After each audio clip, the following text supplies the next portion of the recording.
ದಿನದಿಂದ ಏನು ಈ ನಾಟಕೀಯ ಬೆಳವಣಿಗೆಗಳು ನಡೀತಾ ಇದೆ, ಇದಕ್ಕೆಲ್ಲ ಮೂಲ ಕಾರಣ ಪೆನ್ಡ್ರೈವ್ ಹೊರಗಡೆ ಬಿಟ್ಟಂತ ಪ್ರಮುಖ ಏನು ಪ್ರಜ್ವಲ್ ರೇವಣ್ಣ ಅವರು ಪ್ರಮುಖ ಆರೋಪಿ ಇದ್ದಾರೆ, ಅಷ್ಟೇ ಪ್ರಮುಖ ಆರೋಪಿ ಆದಂತ ದೇವರಾಜೇಗೌಡರು ಮತ್ತೆ ಮಾಜಿ ಮುಖ್ಯಮಂತ್ರಿಗಳಾದಂತ ಕುಮಾರಸ್ವಾಮಿ ಅವರ ನೇರ ಹೊಣೆಗಾರರಾಗಿರ್ತಾರೆ.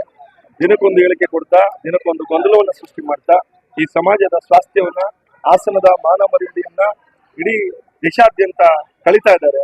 ಇದು ಇನ್ನೂ ಒಂದ್ ಕಡೆ ಇವರಿಗೆ ಶೋಭೆ ತರೋದಿಲ್ಲ ಅಂತ ಹೇಳಿ ಮೂಲಕ ನಾನು ಹೇಳ್ತಾ ಇದ್ದೀನಿ. ಇವತ್ತಿನ ಹೋರಾಟದ ಉದ್ದೇಶ ಏನಂತ ಹೇಳಿದ್ರೆ, ವಿನಾಕಾರಣ ನಮ್ಮ ರಾಜ್ಯದ ನಮ್ಮ ಉಪಮುಖ್ಯಮಂತ್ರಿಗಳಾದಂತ ನಮ್ಮ ನಾಯಕರಾದಂತ ಡಿ.ಕೆ. ಶಿವಕುಮಾರ್ ಸಾಹೇಬ್ರ ಮೇಲೆ ವಿನಾಕಾರಣ ಆರೋಪ ಮಾಡ್ತಾರೆ. ಕುಮಾರಸ್ವಾಮಿ ಅವರು ಈ ಪ್ರಕರಣವನ್ನ ದಿಕ್ಕು ತಪ್ಪಿಸುವಂತ ಕೆಲಸವನ್ನು ಮಾಡ್ತಾ ಇದ್ದಾರೆ. ಇವರಿಗೆ ಯಾವ ನೈತಿಕತೆಯಿಂದ ನಮ್ಮ ಡಿ.ಕೆ. ಶಿವಕುಮಾರ್ ಸಾಹೇಬ್ರ ಹೆಸರು ಹೇಳ್ತಾ ಇದ್ದಾರೋ ಇದು ಗೊತ್ತಿಲ್ಲ.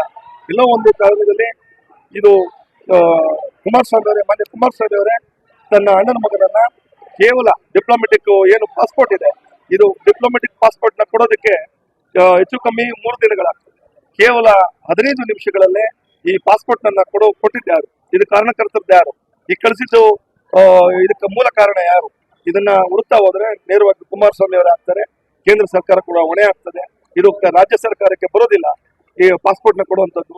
ಎಲ್ಲೋ ವಿದೇಶದಲ್ಲಿ ಇವರು ಬಚ್ಚಿಟ್ಟಿ ಇಲ್ಲಿ ಇಳಿಸಲು ನಾಟಕ ಆಡ್ಬೋದಾ, ಈ ಪ್ರಕರಣ ದಿಪ್ಪನ್ನ ತಪ್ಪಿಸ್ತಾ ಇದ್ದಾರೆ. ಇದು ಒಳ್ಳೇದಲ್ಲ ಅಂತ ಹೇಳಿ ಮೂಲಕ ಕೇಳ್ತಾರೆ.